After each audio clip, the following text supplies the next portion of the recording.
All right, guys. We're going to finish up the review sheet today. So we did the first two. We're going to go on and look at these two next. So we can look at 46.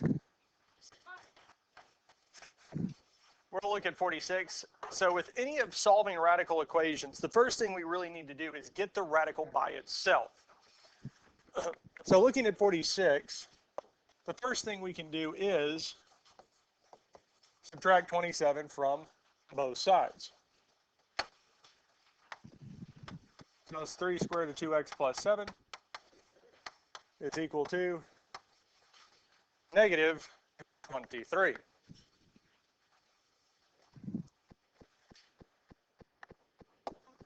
$46. So the first thing we're going to do is subtract 27 from both sides. The next thing we can do is divide both sides by 3, telling us that the square root of 2x plus 7 is equal to negative 23 over 3. Now, if it is simplifiable, if we can divide 23 by 3 nicely, we would divide it. But 23 does not divide by 3 evenly or nicely, so we'll leave it as negative 23 over 3. Then we would square both sides.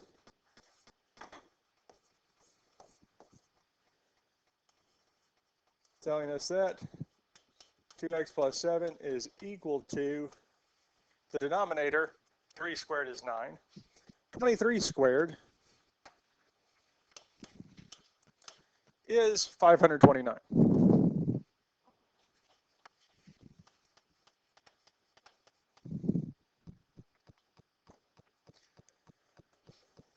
Now we need to get x by itself. So we can minus 7 from both sides. So 529 over 9. 9 minus 7 is 466 over 9.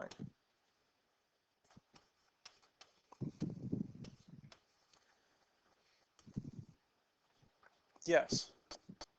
Then we would indeed divide this by 2, telling us x is 233 over 9. And in the calculator, we already have 466 over 9.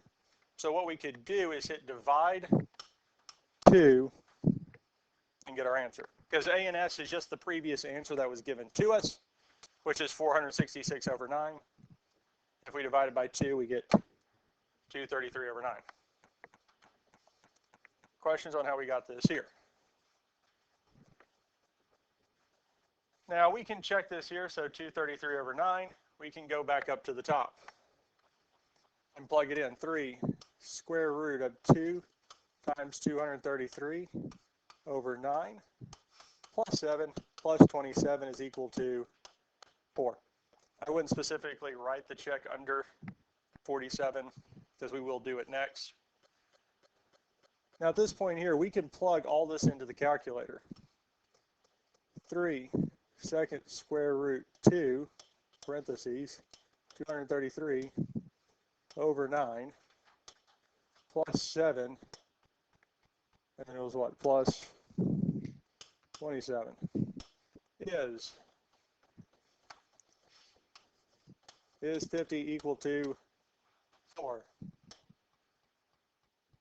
And that was our only solution, so this here is no solution. But the kind of giveaway was really at this point here. We said the square root was equal to a negative number. I would have just been like, oh my gosh, I did. Yeah, you did something wrong. That's part of the reason I do remove those. I would have literally redone it like 40 times. Yep. Because here we got the square root equals a negative. It doesn't work because there's no way for a negative number to come out of a square root. Questions on this here? Now, if it had been an odd root, it would have worked out because we can get a negative number out of an odd root.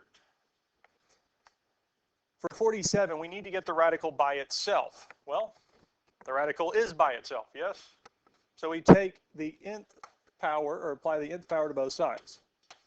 So here we're going to apply the third power to both sides, which will tell us that 2x minus 1 is equal to 2 to the third, which is 8.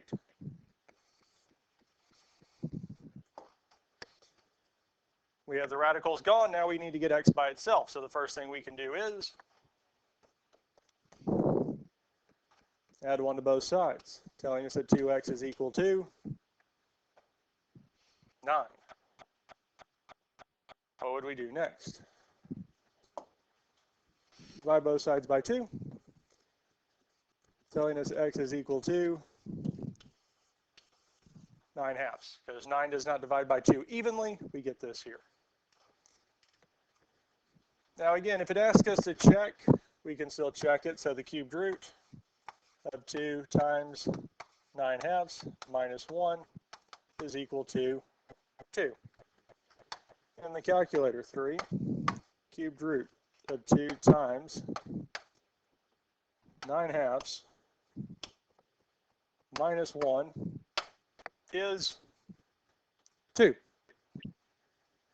So in the checking step, we can say 2 is equal to 2. It works out. We have the correct answer.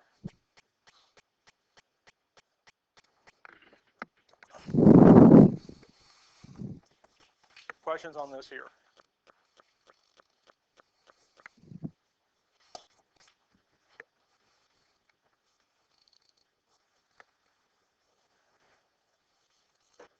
We can look at 48. 48, we do have more than one radical, so we need to even them out. We need 1 on either side, yes? So we can do what? I can add the 9th root of 4x to both sides, yes? So we can do that. How I would do this is kind of a different color, is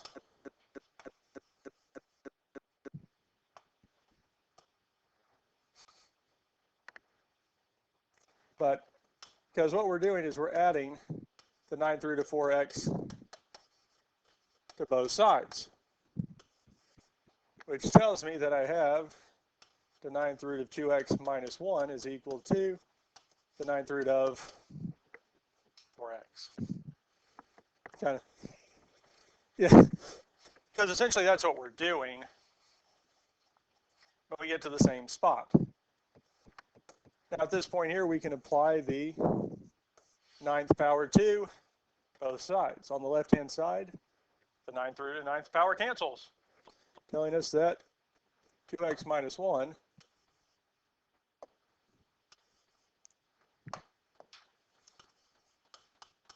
is equal to 4x.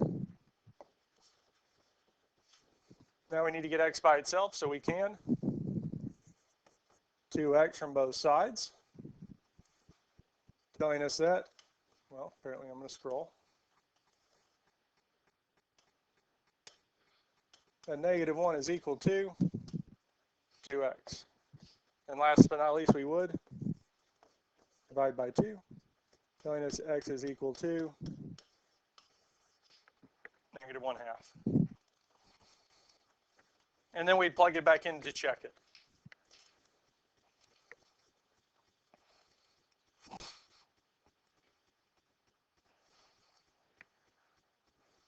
Any questions on any of this here? Now, unless the problem specifically asks you to check, you do not have to check them. But I would highly suggest it if you feel like the numbers they seem really weird, they don't look like they work out, plug them back in, check them. See if they do give you what the two sides should be.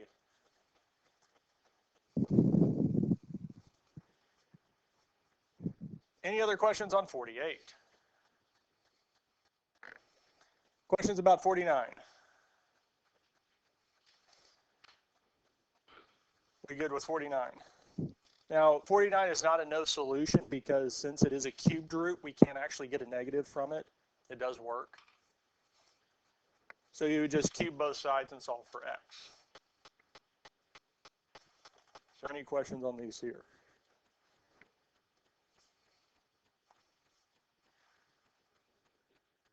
Yes.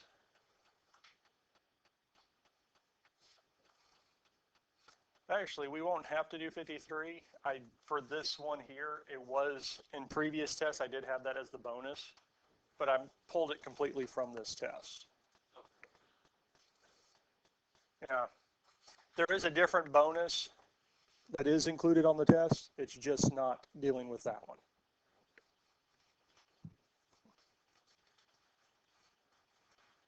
So we can look at 50 first.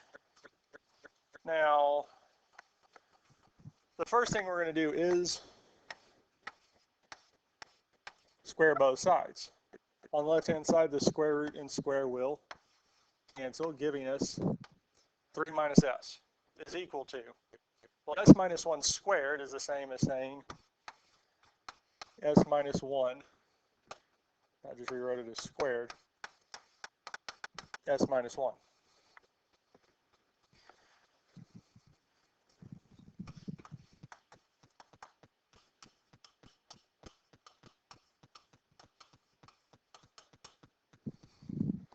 There might be something like this on the test. Hint, s minus 1 squared is s squared minus 2s plus 1. So it might show up. And all that's saying, well, if we actually did the multiplication here, s times s is s squared. S times negative 1 is negative s. Negative 1 times s is negative x.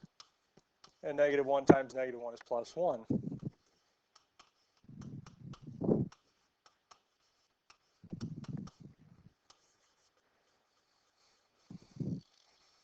So I might give you that from the get-go. That makes sense? So really, I could have gone from here to here just by substituting that in. Giving you that there. Now you can multiply it out just fine. We could do the steps that we did, get to this here, still get the same spot, but you might be able to just use that and plug it in. Now at this point here, we need to get this equal to 0 because we have a quadratic. So we can minus 3 from both sides first. Telling us that negative s is equal to s squared minus 2s minus 2. And last but not least, we can add s to both sides, telling us that 0 is equal to s squared minus s minus 2. Any questions on how we got to this point here? Now at this point here, there's different ways we can go about solving it. We could factor it, quadratic formula. We could graph it.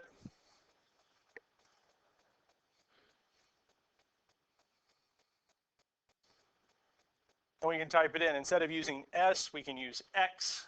So x squared minus x minus 2 instead of s squared minus s minus 2. And hit graph. And we see that it does cross the axis at 2 points.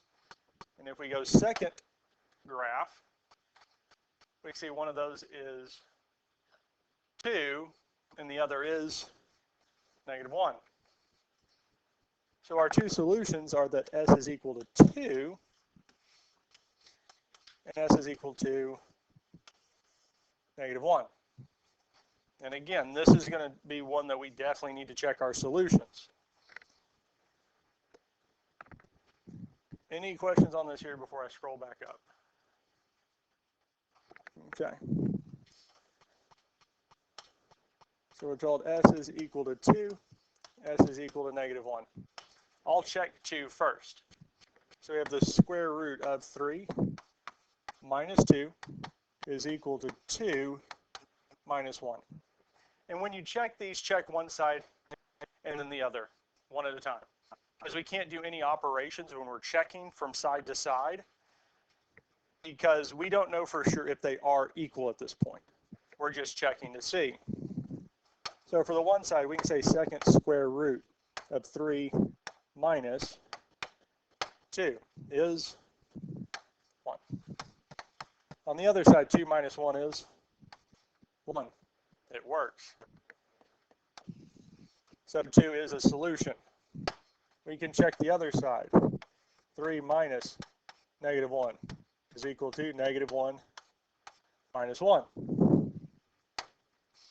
Second square root, 3 minus negative 1 is 2. Negative 1 minus 1 is negative 2. Those are not the same, so the only solution that does work is that s is equal to 2.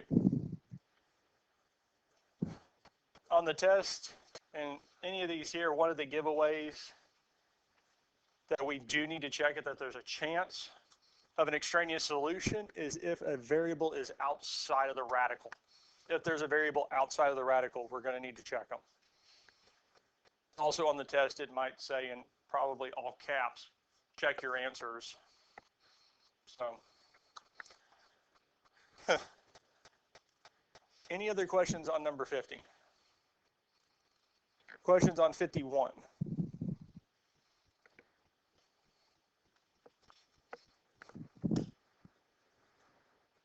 Questions on 52?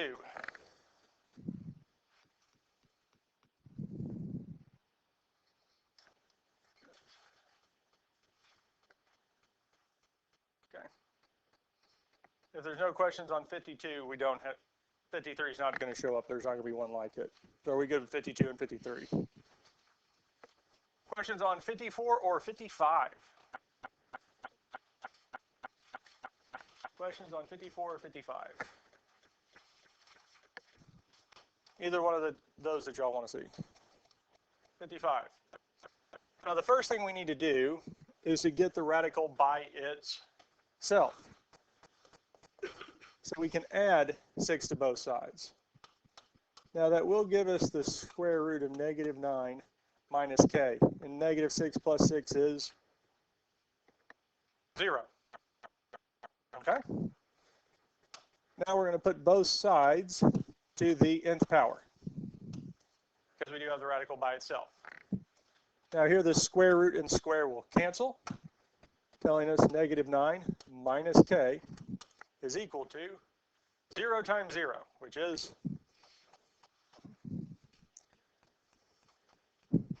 now we need to solve for k. What can we do first? We can, yes. Well, we have to get rid of the negative with k, yes? Right, we can add 9 and divide by negative 1 and get the answer, yes? Telling us k is equal to negative 9. Either way would work. Now this seems odd because up to this point, probably our instincts are telling us that k equals negative 9. This is not going to work. Yes, because most every single negative didn't work. Let's plug it back in and see what we get. Negative 6 is equal to negative 6 plus the square root of negative 9 minus 6. This here needs to be 9.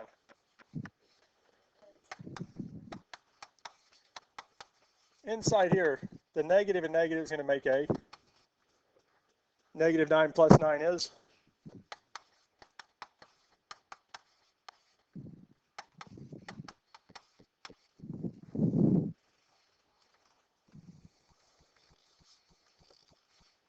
so the negative in front of the k actually offset the negative that we got in our answer. Does that make sense? So it still works. Questions on 54 or 55? We feel good with these here. Questions on 56 or 57? Well, really, question on 56. 57 is a no solution.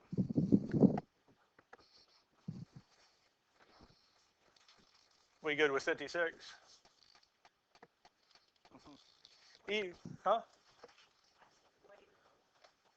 You know, even though it is negative v, that doesn't have an impact, because we did say if a square root equals a negative number, it's a no solution, it's not going to work. But here it still works because v, as we saw in the last one with k, if it's a negative, the value of v is negative, the negative outside of it will offset it and make it positive. So with a negative variable, it's fine. If it was, say, -4, it wouldn't work because it is actually a negative number. There's no way to adjust for that negative. 58 through 60. Find the inverse. I feel like we've done these already, but we can do them again. So, yes, we can do that. Which one of these in particular do we want to look at? 59. So the first step is to replace f of x with y. First step is to replace f of x with y.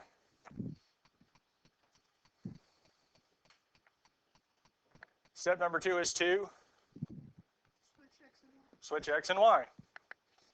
So we get x is equal to 7y squared minus 3. Step number 3 is to get y by itself. And the orders or the operations that we do, I will say go from easiest to hardest. Easiest is addition, subtraction, do it first. Multiplication, division would be second. And lastly is exponents or radicals. It's kind of the opposite of order of operations, because normally we do parentheses, exponents, multiplication, division, and addition and subtraction last. So we're kind of doing it in the reverse order. So the first thing we can do is what?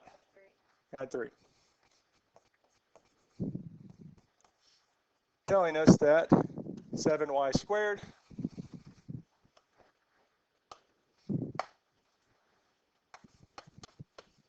is equal to x plus 3. What would be next? Divide by 7.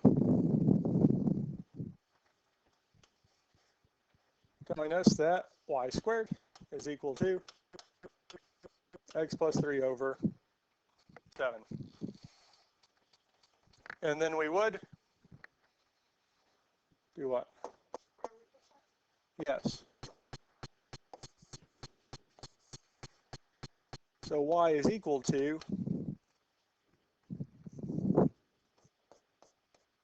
okay, I don't need the purple anymore. Now I'm going to show you this here.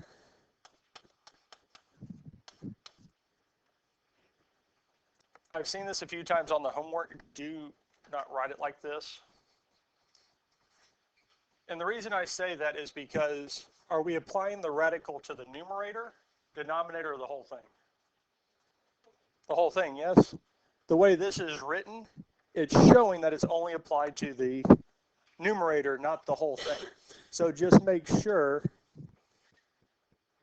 that you have the entire fraction inside that radical.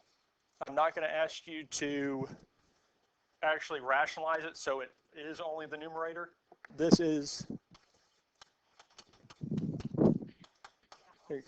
acceptable. And the last step is to rewrite y as f inverse of x.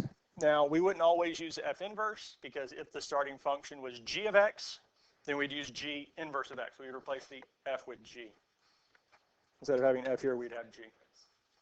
So, but that there is not a huge deal. I mainly focus on the function itself. Questions on any of this here?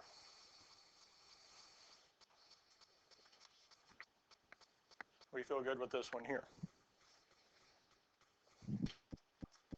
Any questions on 59 or 60?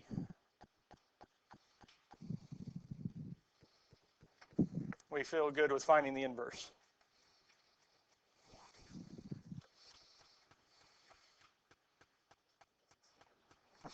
I'm glad. So we feel good with 60. And I believe that brings us to the last part, 61, 62, and 63. Determine if the following functions are inverses. And we can look at any one of these here, but to say that they're inverses, f of g of x needs to be the same as g of f of x. And what do both of these have to equal? X. They both have to equal x. Because if they're inverses, they're going from the domain of 1 to the range and taking that range value back to the domain. We're getting back where we started.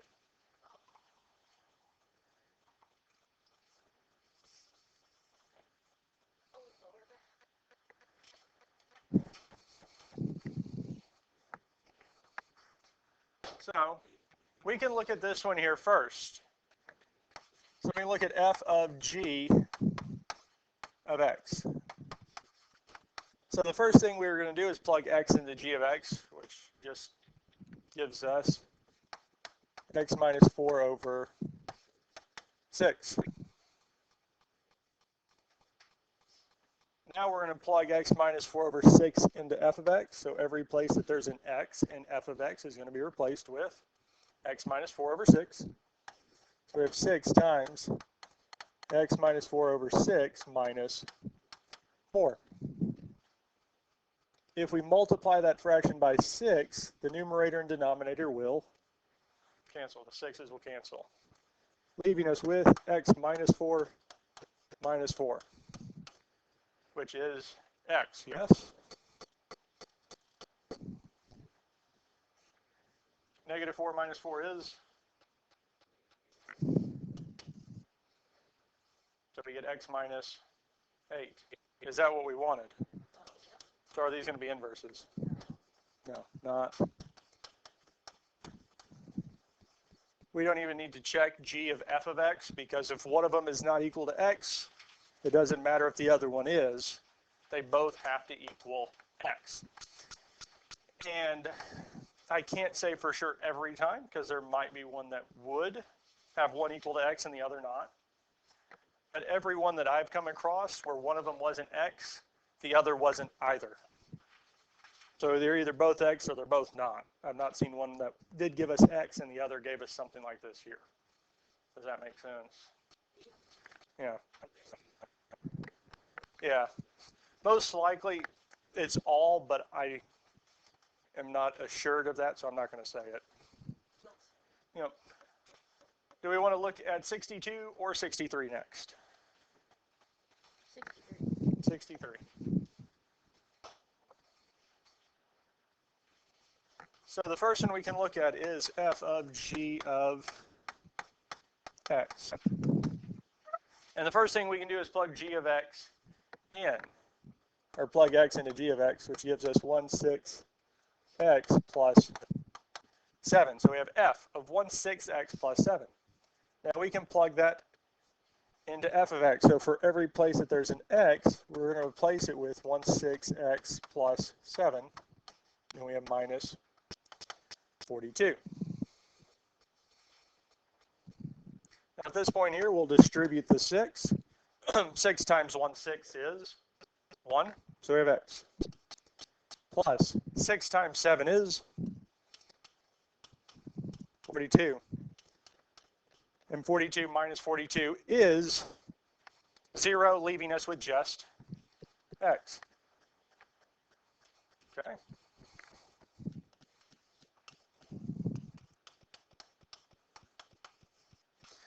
Now, most likely we could say that they are inverses, but let's go on and find g of f of x. Let's go the other direction just to make sure. So this time we're going to plug x into f of x, giving us 6x minus 42. Well, now we're going to plug 6x minus 42 into every x in g of x. So we're going to have 1/6. Instead of x, we have 6x minus 42 plus 7. First thing we can do is distribute the 1/6. Well, 1/6 times 6x is x. And what's 1/6 of 42? 7. Negative 7 plus 7 is x. So are these inverses? Yes.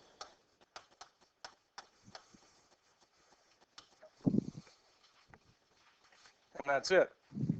And with these here, no matter how complicated they get, just take it one step at a time.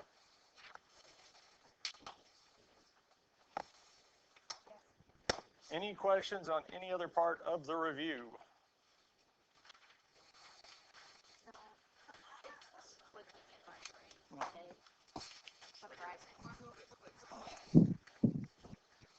So Monday. So Monday, sometime over the weekend, definitely just go back through, just refresh, just make sure.